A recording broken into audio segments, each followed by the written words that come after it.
Dr. Eric Betts, and we're together to talk a little bit about Martin Luther King. Yesterday celebrated King's birthday, and to really talk about maybe his message and how important that message is for our time. The whole idea of justice and peace, and how significant that can be for our times. That's still a very relevant message for all of us. Oh, yes. Don't you think? Oh, yes, most definitely. I read an article this morning. It was sent to me in an email, a newsletter, about what the world was like in the time of Dr. Martin Luther King. Because sometimes we forget about that. Yes. What the world was like and how has he changed us. Right. Because this was a figure in the South, Dexter Avenue Baptist Church. It wasn't a mega church. Right. But yet, society, American society, and the world has been changed as a result of him. Can you talk a little bit about that? How the world was and how he's changed us? Yes. When I think of Dr. King and his legacy and in his life, the message, I think about the day in which he lived. There were so many walls. We hear a lot about in the political arena about walls. Yes, yes. But in his day, there were so many walls that were separating people along this whole racial line. Yes. And what I think King did is not only help break those walls down as a Christian minister and as a civic leader, as a leader, I think he also began to build some bridges for us. And I believe that's so important for our time. A lot of walls that still exist, but now the progress that he made not in his lifetime and even after has been important and really impactful, but we're not done. Yes. There's still work to be done. Yes. It's amazing when you read to find that even internationally, King had an impact. I've read where even Nelson Mandela Yes. and others, while they were in prison during this time, that they were following what was going on here in America during the civil rights movement and what Dr. King was doing as well. Oh, his influence was tremendous.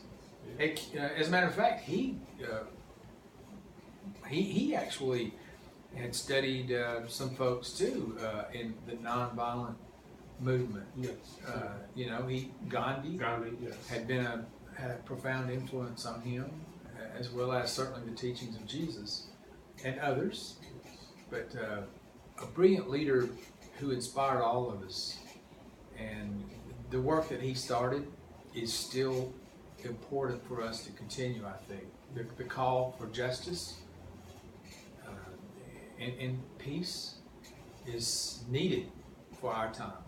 So yes, one of the things that I found also is that King started off as a reluctant leader. Yes. There in Montgomery, he wasn't so sure about the Montgomery bus boycott and the whole Rosa Parks situation arose. But it shows how one may be reluctant to use their gifts and their talents, but you never know. When you step out and engage in these situations, what will be the result? He perhaps never dreamed that that the world would be impacted by that situation in Montgomery. You're exactly right. Yes. He didn't seek that position. Yes. That position was sort of thrust upon him, and you can hear it. You can hear it echoed in his sermons and his speeches. Yes. Yes. He grew into that though, in such a phenomenal way that now he has marked the conscience of a nation and of the world. Yes. His dream still is very much a part of who we are. It's who we want to be. And we want to live into that and to honor that, and really to honor, the day yesterday, his birthday, but more than that, to honor his vision and dream of equality and a sense of justice for all people with compassion. That's a message that we need. And so, his life, his words have so impacted me personally. Yes, he often spoke about looking after the little man, the least of these, Right. My brethren, citing the words of Jesus. That's right. One of the things that we find when people look back on the legacy of Martin Luther King, they view him as a peacemaker. Right. And so from that, they began to say that if you rock the boat, if you're shaking up the system in any way, that you're inconsistent with what Dr. King wanted. He didn't want you to as the Constitution says, express your grievances Right. to the government. Right. Talk about the prophetic voice of Dr. King and the legacy of that today as well. That has impacted my life so very much, and so many of us have been impacted by that. The idea that being a peacemaker means that you're never provocative just isn't true. There is that prophetic, even provocative nature of the message. When you begin to talk about justice, you're treading in a place, in a way that could indeed provoke. And so one of the things I greatly admire about King's legacy and his life is that he didn't back up from that. He wanted peace. He was a peacemaker. But he understood that before there could be peace, there had to be justice. Yes. Yes. And out of this came this prophetic voice, this, this whole call of it's traced all the way back to the Old Testament, to Amos and to all the other prophets. Yes. And this prophetic tradition continues. And even in our time, you hear echoes of it in the pulpit and in the culture itself. Yes. When Jeremiah Wright was preaching and he was calling America to task Yes. for our history, that belonged to that long tradition of that prophetic voice. And certainly Martin Luther King Jr. knew how to do that as well as anyone I've ever listened to in preaching. Oh, yes. He inspired us, he challenged us, and I think that's still such an important role that the church, especially the Christian church, should pick up and continue today. Yes. Yes. Now you spoke about, just mentioned Jeremiah Wright. Yes. Now you played for your class in religion here at Athens State University the full text, the full message of Jeremiah Wright. Why did you do that, and what did you want the students to draw from out of that? Well, I did that when Jeremiah Wright made national news in Barack Obama's campaign, and I did it because we were studying the Hebrew prophets, and I also did it because I thought Wright's full sermon was an example of that prophetic tradition that continues.